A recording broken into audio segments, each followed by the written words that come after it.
plus de 40 000 € de dette. Ouais, ça c'est... Vous vous rendez compte? C'est beaucoup. Regardez, la famille parfaite. T'inquiète pas, mon bébé. Plein de cadeaux. Niveau ouf, on va se faire plaisir ce soir. Mais on va passer un putain de bon Noël.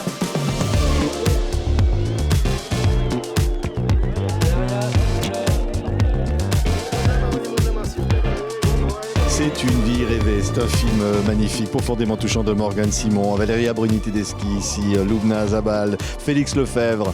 C'est une histoire qui nous touche, presque universelle, Valeria. Cette femme, cette maman qui à un moment donné, dans un milieu populaire, va devoir affronter tout. C'est-à-dire sa vie, son fils, ses relations avec son fils, les difficultés matérielles de la vie, et en même temps peut-être croire encore qu'un bonheur est possible. C'est quelqu'un qui passe dans la vie en détresse et que personne ne voit. Personne ne voit sa détresse, personne ne lui tend la main. Et il y a beaucoup de gens comme ça. Quand on est en grande détresse, normalement on devient bizarrement invisible et on repousse. Et donc du coup, ça m'intéresse de mettre la lumière sur quelqu'un qui est dans cette solitude et dans cette sensation de couler. Que ça soit dans son rapport avec son fils, mais aussi socialement, économiquement, parce que c'est très important le fait qu'elle n'a pas de travail, elle n'arrive plus à avoir de travail, elle n'a pas d'argent pour finir la fin de mois. Ça, c'est des choses qui font que même les relations avec son fils s'aggravent à cause de ça. Et ouais. Tout ça s'accumule. Et quand on a trop d'accumulation, on meurt. Et alors, il suffit par contre que quelqu'un vous regarde avec gentillesse pour revivre. Ouais, et donc pour moi, le film, ça parle de ce miracle-là, le miracle que le personnage joué par Lubna obtient juste en me regardant, en regardant mon personnage avec gentillesse. Et je choisis exprès le mot gentillesse parce que c'est un mot très dévalorisé aujourd'hui, dont je parle à mes enfants beaucoup. Et qui pour moi est un mot que je mets pratiquement dans la valeur la plus haute. Et voilà, je trouve que Lubna l'a en elle, dans son personnage et dans la vie aussi. Oui, c'est vrai. Ça s'appelle Une vie rêvée de Morgane Simon. Regardez la bande-annonce. Qu'est-ce qui va pas? J'ai travaillé toute ma vie et j'ai rien. Aucun plaisir. Faut se créer son bonheur à soi, chérie. Ça fait des années qu'on se croise, mais c'est la première fois qu'on parle. Vous êtes des ombres qui me font peur.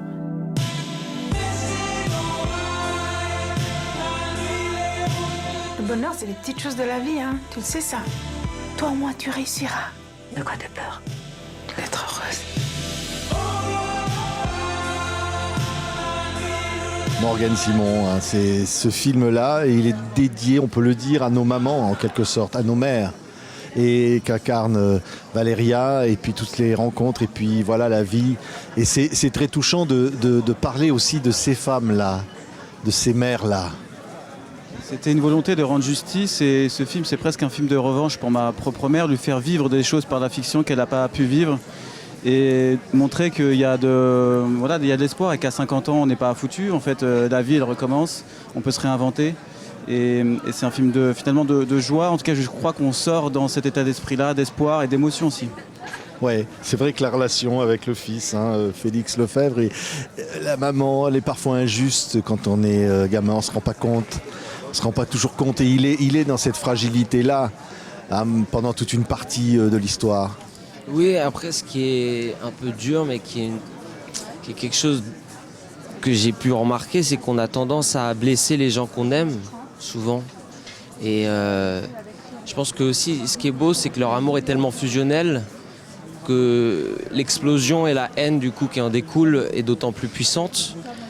Mais je vois pas ça comme une fin. Ce qui est beau, c'est qu'il y a quelque chose de l'ordre de la renaissance dans leur relation. Ils en avaient besoin peut-être. Et là où ma mère, dans le film, croit tout perdre en me perdant, finalement, elle retrouve la joie, le bonheur. Elle se retrouve elle-même. Et lorsque elle est épanouie personnellement, on peut du coup créer une relation beaucoup plus saine. Et je reviens moi aussi en tant qu'adulte.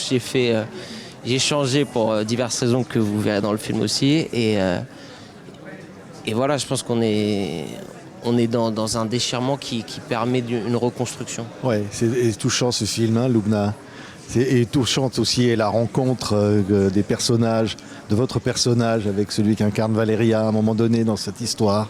Oui, puis moi je rajouterais, j'ai juste une toute petite chose parce qu'ils ont, Félix et Valéria ont quasi tout dit. Et oui, effectivement, il y a le regard, et puis il y a cette chose qu'on n'arrive plus à faire depuis très longtemps, ou cette chose rare qui est de savoir écouter aussi, savoir écouter.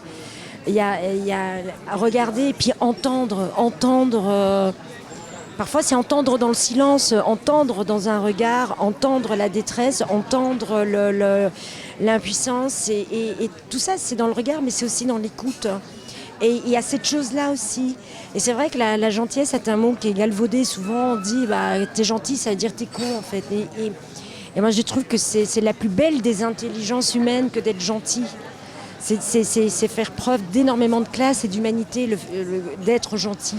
Et de pouvoir laisser croire en fait à l'autre que c'est parce que t'es con que tu dis rien. Et c'est presque du respect en fait. Ouais, et voilà, ça rejoint ça. Mais sinon, comme ils ont tout dit, donc mais c'est vrai. Moi, je sais pas. Ce film m'a beaucoup touché. Une scène au restaurant qu'on voit souvent d'ailleurs, un gâteau. Peut-être parfois c'est pas vraiment un gâteau pour un anniversaire. Et ce jour-là, elle lui dit mais c'est pas mon anniversaire. Et il dit mais c'est pour tous les anniversaires que j'ai loupés.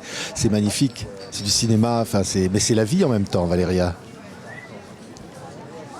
C'est la vie, oui, oui. J'espère bien que le cinéma parle de la vie, sinon de quoi ça parlerait? Heureusement que ça parle de nos vies et ça met un tout petit peu d'ordre dans le chaos de nos vies. Comme ça, on peut mieux regarder nos vies et nos problèmes et on les regarde avec un peu plus de sérénité. Ouais. C'est la vie, évidemment. Et j'ai l'impression qu'on se sent moins seul aussi quand un film est vraiment sincère, il peut vous traverser vraiment droit au cœur. Et je pense qu'en faisant le portrait de cette femme, on arrive à portraiter entre guillemets un peu de ce qu'est la société française. On traverse son cœur, mais on traverse aussi un peu de tous les problèmes qui nous animent, les frustrations politiques. Et cette sincérité-là, aujourd'hui, pour moi, elle est politique. On a besoin de vérité à un moment donné. Oui, parce que là, le milieu social, elle l'a dit Valéria, il est là aussi. C'est les difficultés économiques. C'est très important. Oui. Oui. C'est dur de vivre comme ça, de s'épanouir. C'est très dur. Et moi, j'avais dit à Morgane, quand il m'a proposé le rôle, j'avais dit bien sûr de vouloir me le proposer parce qu'il y a quelque chose aujourd'hui qui n'est pas dans l'air du temps, qui est le fait de faire jouer un acteur ou une actrice un personnage qui n'est soit pas de sa classe sociale, soit de pas sa sexualité, je sais pas comment on dit ça, sa façon d'être sexuellement, soit pas de son continent, soit alors si on n'est pas homosexuel, on ne peut pas jouer un homosexuel, si on n'est pas sénégalais, on ne peut pas faire un film qui parle du Sénégal, et si on n'est pas d'une classe sociale, d'une certaine classe sociale qu'on est d'une autre, on n'a pas le droit de passer d'une classe sociale à l'autre. Je lui ai dit, moi je ne veux pas te mettre dans l'embarras, c'est vrai ou pas? Oui, je te l'ai dit, hein. Il m'a dit non, moi je suis sûre de moi. Alors moi après, j'en fais mon affaire. Si quelqu'un me fait une critique, je suis heureuse, comme ça je pourrais répondre ce que je pense de toute cette façon de penser-là qui m'horripile. Voilà. En tout cas, la légitimité, pour le coup, là, c'est aussi moi qui lui donne, parce que je viens vraiment de là, je sais de quoi je parle. Et quand je la rencontre, évidemment, je me pose la question de est-ce que Valéria, ce serait la bonne personne, parce que je l'admire en tant qu'actrice. Et quand je la vois, la première chose que je me dis, c'est oui, c'est elle, il n'y a pas de doute en fait. Donc tout ça, ça a été mis de côté tout de suite. Mais on en a parlé. Bien sûr, mais ce qui veut dire qu'on a conscience des choses et qu'on a conscience et on a confiance après en ce qu'on est en train de faire, parce qu'on a eu cette conversation tout de suite, et qu'il n'y a pas de doute en fait. Et que je sais qu'avec Valéria, je vais représenter quelqu'un qui est comme ma mère. Et c'est ce qu'elle a fait, donc j'étais pas du tout embarrassé, je suis plutôt très fier et heureux. C'est un cadeau que Valéria ait pu faire ce rôle, et je pense qu'elle arrive à représenter ces gens-là d'une façon qui n'est pas habituelle, et parfois c'est parce qu'on vient de l'extérieur qu'on a un regard qui est différent. Merci, merci. Le film est magnifique. On va se quitter avec une des chansons qui passe dans le film, Alain Chamfort, j'adore, Trace de toi. C'est vrai qu'on se dit, elle voudrait laisser une trace d'elle. Et à un moment, elle dit, n'accepte pas l'héritage, il n'y a rien dedans. Elle dit, mais au fond, qu'est-ce que c'est l'héritage? C'est quoi? Elle dit, je vais donner mon corps à la science. Elle dit, mais qu'est-ce que je vaux? Merci. Dalida.